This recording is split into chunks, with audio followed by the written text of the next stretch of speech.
भाग्य आमचं उदयांजली आलं म्हणायला कारण देवराज देवेंद्रांनी फेकलेल्या वज्राला ज्यांनी आपल्या पंथातील एका पिसानं प्रतिकार केला होता ते सुपर्ण म्हणजे पहिलं त्या गरुडाच्या ढगासमोर उभे राहिले.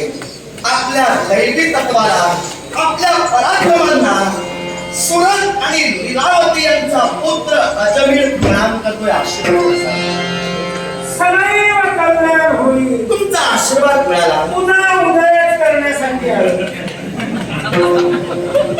आज जी पावलं इथपर्यंत पडली तुझं भाग्य उदयांजली आलं. उदय तुझा केल्याशिवाय जाणारच नाही. केवळ हस्तिनापुरासाठी युद्ध पुकारला गेलो त्यात हस्तिनापुरात योद्धा म्हणून रामसेनेच्या दिशेनं आमची पावलं तुमच्या नेत्रासमोर पडली. निश्चित आपला उद्देश आम्हाला ज्ञात होताच कारण रामसेनेच्या वतीनं आपण आम्हाला प्रतिकार करण्यासाठी आला. कारण प्रभू रामचंद्र म्हणजे काही सर्वसामान्य नाही. प्रभू रामचंद्राने जे सैन्य तैनात केलं त्यात तुमचा समावेश आहे याची आम्हाला कल्पना होतीच आणि म्हणूनच वेळ प्रसंगी तुमच्याशी आम्हाला प्रतिकार करावा लागेल ही आमच्या मनाची धारणाची दृढ झाली होती. ती आज सत्यतेत उतरली म्हणायला हरकत नाही. तेव्हा माझ्या मनाचा निर्धार जो झालेला आहे या निर्धारापासून मी तरी मागं हटणार नाही. माझी मायभूमी मी वाचवेनच. या माझ्या मायभूमीवर मी तुमचं अधिपत्य कधी गाजवून तुम्हाला देणार नाही. तू घटविण्याचा प्रयत्न करतोय ते हस्तिनापुर आणि रामसेनेच्या दिशेनं तो युद्ध पुकारून या हस्तिनापुरावर अधिकार घटविण्यासाठी झालोय. सम्राट म्हणून रामांचा केवळ अधिकार या हस्तिनापुरावर होता. असं असताना पराजित आपण केला हस्तगत राज्य तुम्ही केला.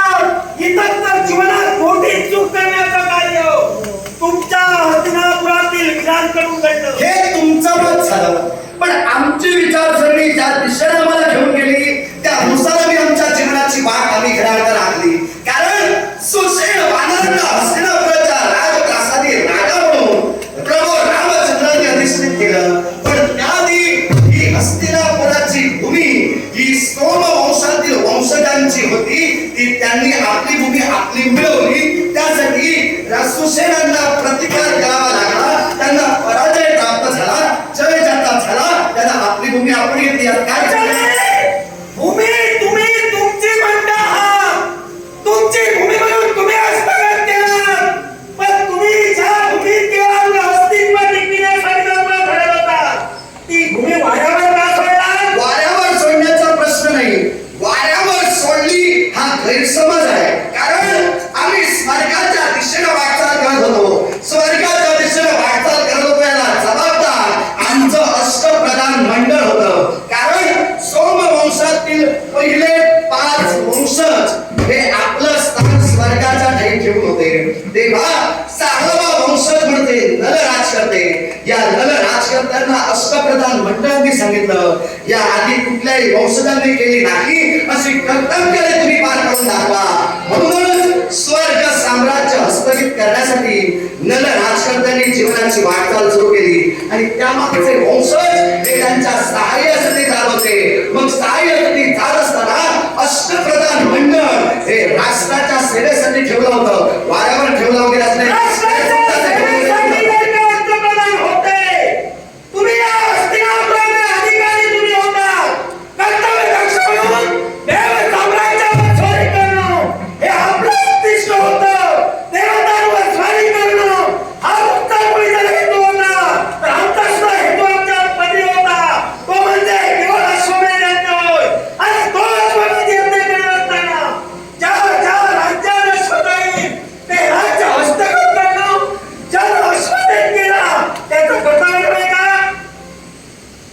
संशय कोणता आहे माहितीये का? ज्यानं अश्वमेध केला त्याचं ते कर्तव्यच आहे. प्रश्न सोडला त्याचं हे उत्तर. ज्यानं अश्व सोडला त्याचं कर्तव्य असं जी भूमी पादाक्रांत करेल त्या भूमीवर आपला अधिकार प्रस्थापित करावा, तो तुम्ही केला, बरोबर, तुमचं काही चुकलं नाही. पण बाकीच्यांचं सोडा, तुमचं सांगतोय.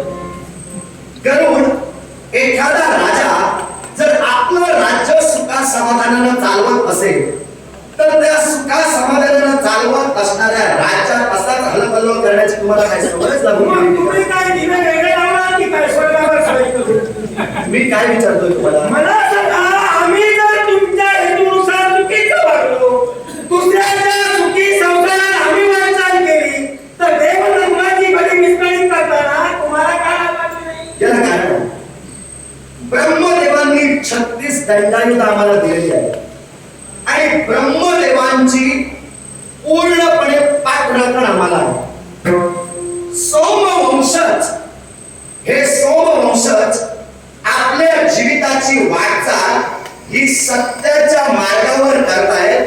हे त्रैदेवतांचे शब्द आहेत. कधी? आमच्या वंशाचे पहिले वंशज म्हणजे सोमेश्वर राजे.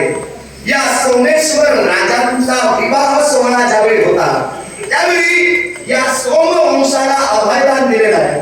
म्हणून सोमेश्वरांपासून पुढचे 5 वंशज हे स्वर्गात आहेत. पण मी तुमच्या समोर हा मुद्दा का उपस्थित केला माहितीये का? देवराज देवेंद्र आपलं राज्य सुखा समाधानानं सांभाळत होते. तुमची माता विनता आणि सर्पांची माता करू यांच्यात पैज लागले होते. पैजेचा परिणाम जो काय झाला त्यानुसार तुमच्या मातेला दास्यत्व पत्करावं लागलं. मला सांगा, पैस धर्माची होती की अधर्माची? प्रश्न माझा अजून पूर्ण झाला नाही. पैस धर्माची होती की अधर्माची? तुमचा प्रश्न काय याच्याशी माझं देणं घेणं नाही. आता काय? तुम्ही जोपर्यंत बोलाल तोपर्यंत धर्माला माझ्याजवळ देणं नाही.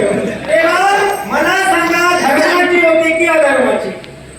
आता तुमचा पारिवारिक विषय आहे, तो घरगुती वाद आहे. बोलू नको. बोलू नको असं का? मग तुम्ही आमचं आम्ही पाहू.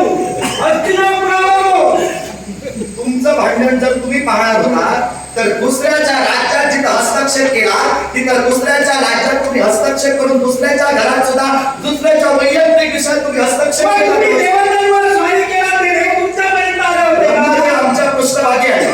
ब्रह्मदेवांनी 36 ब्रह्मदेव म्हणजे इंद्राचा देव नव्हे, सारे देव होते का? मी काय सांगितलं? सृष्टीचं नियमन त्रैदेवता करतात.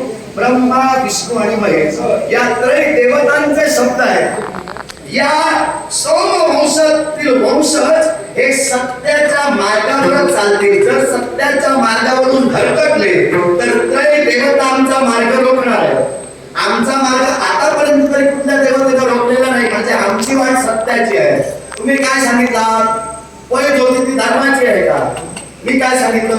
हा तुमचा घरगुती वाद आहे. त्यामुळे मला काय समजायचं होतं? मला यातलं माहीत आहे की माहीत नाही या विषयावर मला बोलायचं नव्हतं. मला काय समजायचं होतं? तुमचा घरगुती वाद आहे, त्यामुळे तुम्ही काय पुढे बोलणार ते मला माहित नाही. पण मी जे सत्य आहे ते सत्यच म्हणून सांगणार. अडचण आहे ती अडचणच आहे. तिचे खोटं आहे ते खरं करायला जाणारा मी नाही. पैज ही तशी अधर्माचीच होती. बोला रे. मग जर का अधर्माची पैस होती तर आम्ही केलं ते चुकीचं होतं का? मी काय म्हणालो? कर्तृ आणि विनता यांच्यात पैज लागली. त्याचा परिणाम काय झाला?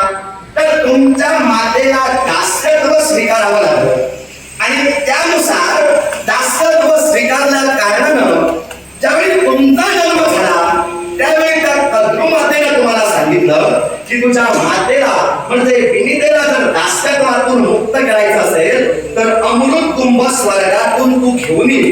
त्यानुसार मातेला दास्यत्वातून मुक्त करण्यासाठी म्हणजे तुमच्या स्वतःच्या मातेला म्हणजे तुमचा पारिवारिक विषय सोडवण्यासाठी देवराज देवेंद्र ते सृष्टीचं नियमन करताय.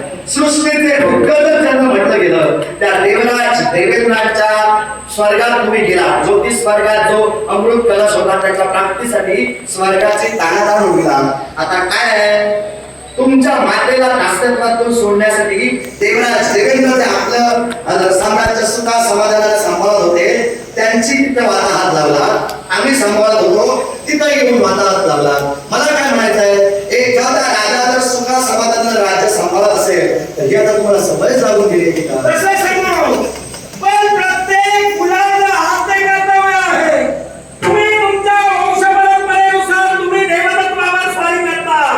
मग आई बापाच्या स्वाभिमानासाठी झटणं हे प्रत्येक पुत्राचं कर्तव्य आहे. ते मी केलं. ते मान्यच मी करतोय, ते अमान्य करत नाही. मग जसे तुम्ही तुमच्या धर्मनिष्ठतेसाठी झटता, तुम्ही तुमच्या धर्मनिष्ठतेसाठी तुमच्या जीवनाची वाटचाल करता, मग तुम्ही सुद्धा माझी मायभूमी वाचवण्यासाठी, माझा धर्म जोपासण्यासाठी मी झटतोय. तेव्हा प्रत्येकाला मला सांगू, जर का सुशेषपणावर युद्ध करून या युद्धात तुम्ही हस्तिनापुर हस्तगत केला, मग हस्तिनापुर तुम्हाला सम्राटाकडे वळवतो. प्रभू रामचंद्रांनी प्रभू रामचंद्रांना याची सूचना तुम्ही केली होती का? प्रभू रामचंद्रांना सुषेण वानरांशी आम्ही द्वंद्व करतो याची सूचना केली नाही. पण त्यावेळी सुषेण वानरांपर्यंत नलराजे गेले, तेव्हा सुषेण वानर सुद्धा आम्हाला सांगू शकले असते की या गोष्टीचा जाब तुम्ही जाऊन प्रभू रामचंद्रांना विचारा. त्यांनी जर हस्तिनापुर तुमचं तुम्हाला दिलं तर तुम्ही घ्या, माझा स्वार्थ नाही. त्यांनी प्रतिकार केला म्हणून तसाच तसा मी मग घोषणा धर्माला धर्म कळत नव्हता. आता तुम्हाला धर्म कळत होता. धर्मानुसार तुमचं जे कर्म होतं, सम्राटांना सांगणं हे तुमचं कर्तव्य धर्मानुसार होतं. तुम्ही मागे चालून या. दुसरी सुद्धा बाजू आहे. ती दुसरी बाजू बाजू प्रत्येक गोष्टीला आहे, पण त्या प्रत्येक गोष्टीला तुझं बाजू सांगत आहे ना, तर धर्म कोणतं पाळणार? मग तुमचं तेच मी खेळ कसं म्हणू, माझी सुद्धा काय बाजू असेल. करावं लागेल कसं काय म्हणजे तू सांगतोयस म्हणून मी मान्य करू. मी तसला नव्हे, तू सांगणार आहे मी मान्य करणार. काय आहे, मी कधी माझं ते खरं म्हणत नाही, खरं ते माझं. ते तुम्ही धर्माला आहात, पण तुम्ही धर्माला असाल. मी म्हटलं नाही तुम्ही अधर्माचे आहात, पण आम्ही सुद्धा आमची मायभूमी वाचवतोय धर्माच्या जोरावर. आम्ही सुद्धा धर्माचे नाही, ते आम्ही सुद्धा धर्माचे आहोत, अधर्माचे नाही. तेव्हा माझा हट्ट एकच, मी रामसेनेला प्रतिकार करण्यासाठी पुढे सरसावतोय. उद्दिष्ट माझं एकच आहे, माझी मायभूमी वाचवणं. हिंदू